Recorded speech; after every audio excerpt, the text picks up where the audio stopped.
Hey, what's up everyone? This is a little bit different of a video. It's not a build showcase. It's not a build guide. It's not a farming video. It's nothing like that. It's just one of those videos where when I see or try something in the game, I really want to share it with you guys. And that right now is bow builds.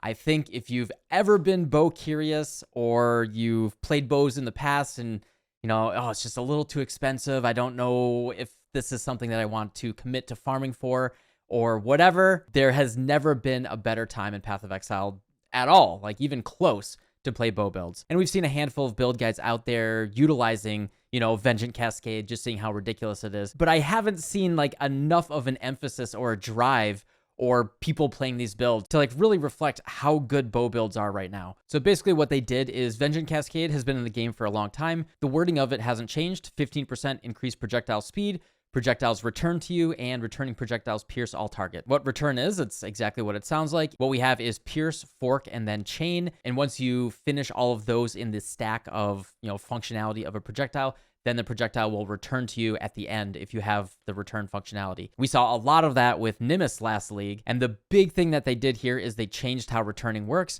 so that previous effects that cause projectiles to return only did so at the end of their flight or from a final target, which means that if you had remaining pierces, forks, or chains, or the projectile wasn't fast enough to get to the end of its flight, if it would expire before it hit the end of its flight distance, so something like frost blades or ethereal knives, you had to get something like 300% projectile speed to make it fly its full distance and then come back before expiring. Now what they did is if the projectile is able to return, it basically always will. And that's why we're seeing Frostblades builds using Vengeant Cascade to basically double their damage. Because normally with Frostblades, the projectile would come out of the back of the target, but it would never get hit from the projectiles, only the initial hit. And now the projectiles will come out and then they'll come back in and hit the original target, almost doubling your damage. And to demonstrate, watch Blackstar's health right here. You can see that after it splits off of the sniper's mark, it's getting hit twice, once on the way out and once on the way in. So Vengeant Cascade is basically doubling your damage. The other thing that makes bow builds absolutely cracked right now is we now have this large thread of hope. The thread of hope is basically the enable here. We have multi-shot here giving +1 projectile, and then we have Master Fletcher, which now gives +1 arrow. Master Fletcher used to only give you attack speed and accuracy rating,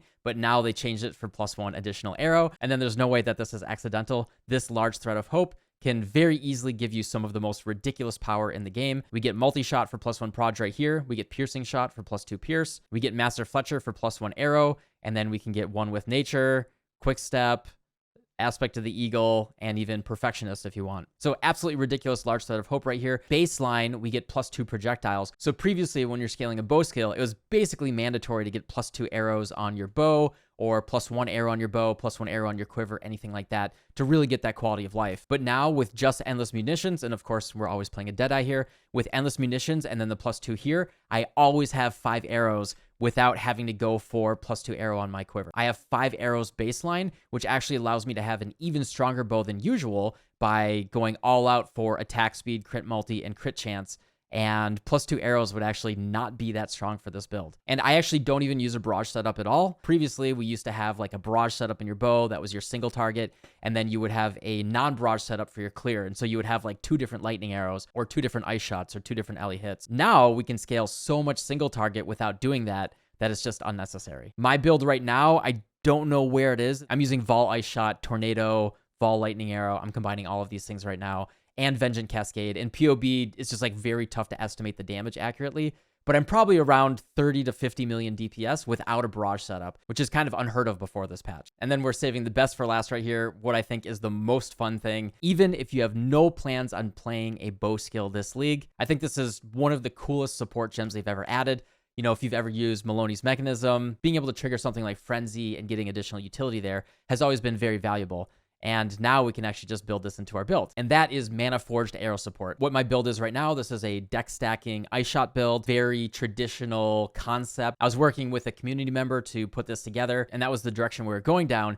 And then the other day I saw Pelstron doing his Manaforged setup. He's doing like 9 different skills and he's just spamming the whole screen with Manaforged. And I thought like maybe there's a world where I can fit that into deck stacking, and it actually might be really, really strong with deck stacking due to the way that additional damage gets added to certain skills. So what Manaforged does is when you use an attack that exceeds 300% of the mana cost of the linked skills, then it will trigger that linked skill with a 0.5 second cooldown. So the way that I have this set up right now, what I did is I got the mana cost for all of these very, very low, so it's very easy to trigger. This lightning arrow right here, it costs 2 mana and 9 life. You can ignore the life entirely. It costs 2 mana, and then as long as my main skill, which costs 4 mana, exceeds that amount, then as long as the cooldown is available, it will trigger that skill. You can see that if I select this lightning arrow right here, every single time that I attack, as long as it's exceeding the mana cost, it will continually trigger that. A cool thing you can do is actually just link life tap to it. You still have to spend at least 1 mana. You have to spend something for it to cause the trigger, but you can just put life tap in here and you can ignore the mana cost entirely. I was doing that previously, but the life sustain was kind of mid, so we kind of dropped that. And so you kind of get into this interesting puzzle where you're balancing the cooldown recovery rate and you're checking your mana costs. Inspiration support becomes very, very valuable here. And so what I'm doing is I have my ice shot in my bow, then I have Manaforged with frenzy here, which is generating frenzy charges. I would like to fit culling strike back in here, but it's kind of tough. And then in my body armor, I have Manaforged with inspiration and power charge on crit,